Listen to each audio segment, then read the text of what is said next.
Hi everyone, this is Paul Klee with my colleague David Ramsey from the Gazette and Gazette.com, joining you, as you can see, from Sports Authority Field at Mile High immediately after the Broncos' 18-17 preseason loss to the Houston Texans.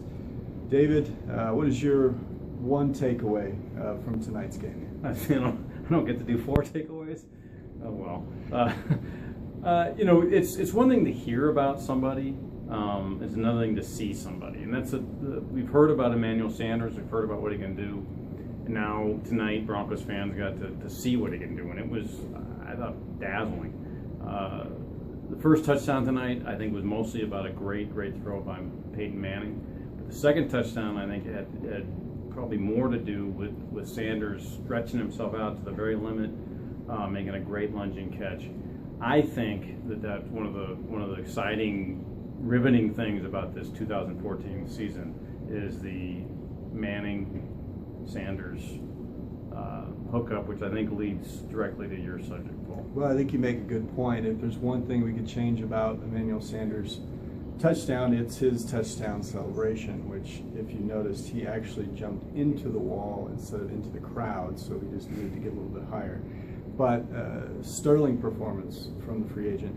The one thing I take away from tonight is the taunting penalty on Peyton Manning.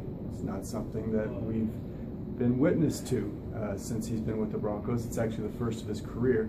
We did see last year he had a holding call in a game against the Redskins after there was a Broncos fumble.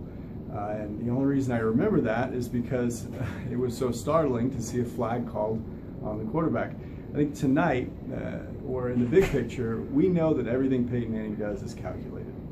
Nothing is coincidence. And the fact that this came a couple of days after DJ Swearinger, the safety from the Texans, returned an interception for a touchdown in practice on Tuesday, was the same day, David, that Peyton said, "Our offense stunk today." And it doesn't surprise me that he had something to say to DJ Swearinger after or during the game tonight, after he threw his second touchdown pass during an extended 2-minute drill that resulted in 2 touchdowns for the Broncos.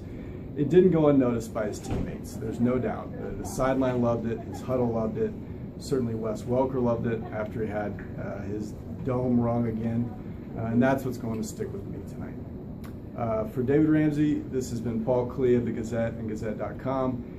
Check out our stuff in tomorrow's print edition or online tonight, and we appreciate you stopping by. Woo! Where was the love for